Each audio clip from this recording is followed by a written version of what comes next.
Golden child brother invited my ex to replace me on family vacation after forcing me to cancel. Parents say I'm destroying the family for going no contact, but I'm done being the doormat. I'm 29, and my brother Nick is 32.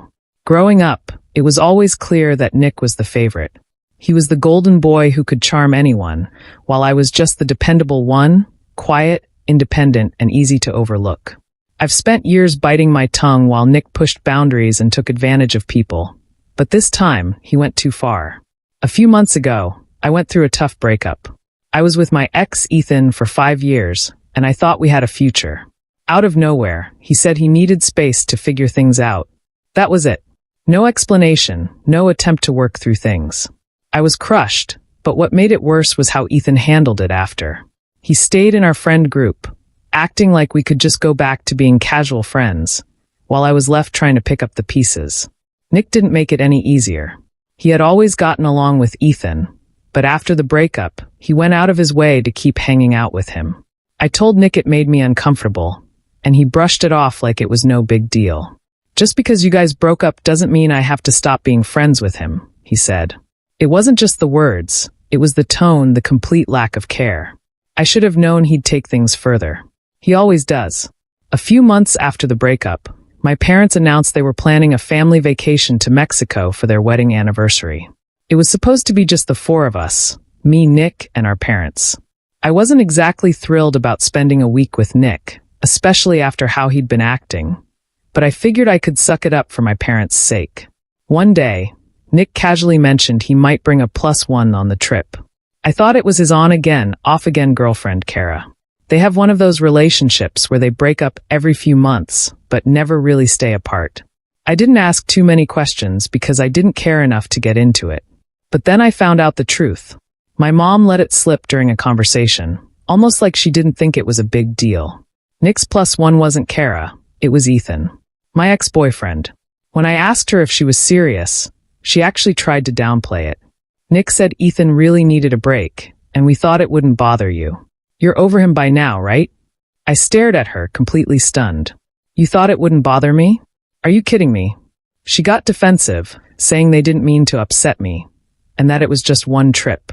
I told her there was no way I was going if Ethan was invited. Instead of supporting me, she turned it back on me, saying I was being selfish and ruining their plans. It was like I was the problem for not being okay with spending a week with my ex. I canceled my ticket the next day. When I told Nick why, he acted like I was being ridiculous. Ethan's a great guy, he said, like that somehow made it okay. It's not like he cheated on you or anything. Why are you so hung up on this? Hearing that made my blood boil. I told him it wasn't just about Ethan.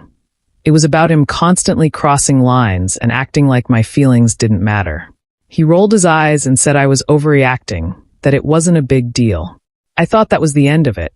I figured they'd go on their trip, and I'd stay home and avoid the drama. But then the pictures started popping up online. The first photo was on Nick's Instagram. It was a group shot, my parents, Nick, and Ethan sitting by the pool holding drinks. The caption read, "Family time in paradise."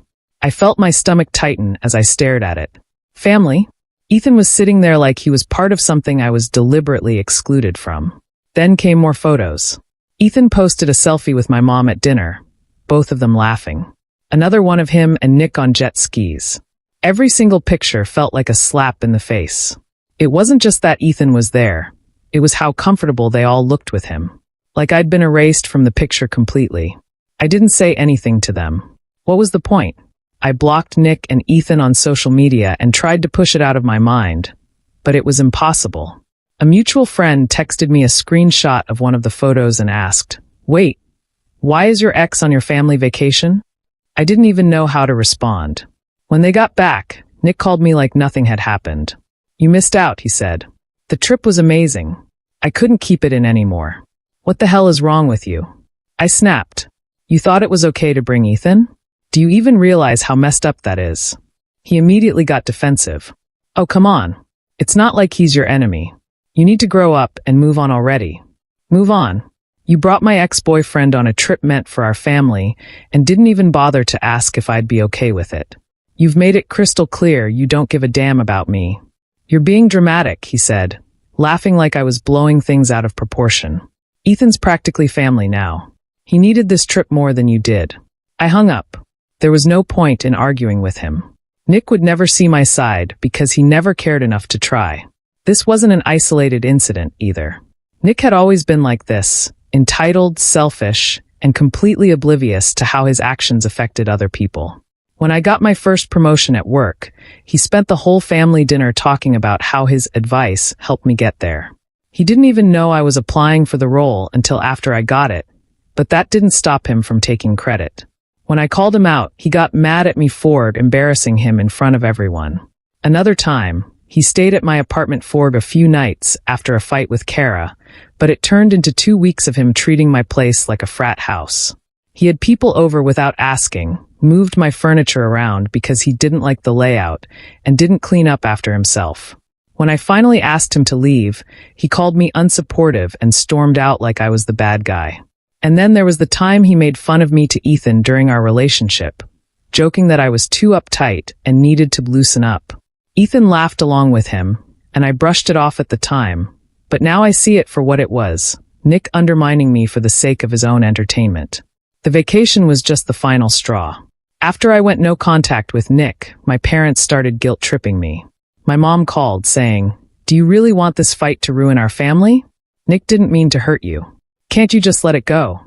"Let it go," I said. He knew exactly what he was doing. You knew too, and you went along with it.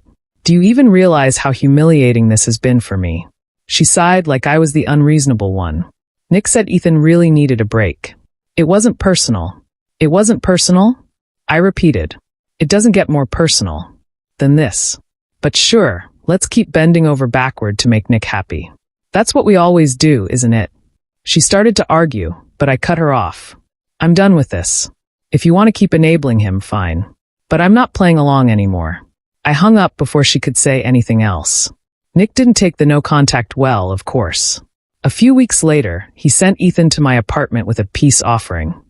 A cheap bottle of wine and some half-assed apology on Nick's behalf. I didn't even let Ethan get through his rehearsed speech before slamming the door in his face. If Nick couldn't apologize himself, I wasn't interested. That didn't stop him from trying to push boundaries in other ways. On my birthday, I planned a small dinner with a few close friends, but Nick showed up uninvited with a group of his buddies, claiming it was a surprise party. He ordered expensive drinks and appetizers for everyone, then acted shocked when the bill came and I refused to cover it. "You're really going to be this petty?" he said, loud enough for the whole table to hear. "This is why you weren't invited," I said, standing my ground. "If you want to throw yourself a party, pay for it." He stormed out, muttering about how ungrateful I was, but I didn't care anymore. Nick also tried to stir up drama online, posting vague statuses like, "It's sad when people let grudges tear families apart. And some people just can't let go of the past." He knew exactly what he was doing, making me look like the villain while playing the victim. Mutual friends started reaching out, asking what was going on. I told them the truth, even showing them screenshots of texts where Nick admitted he knew inviting Ethan would upset me.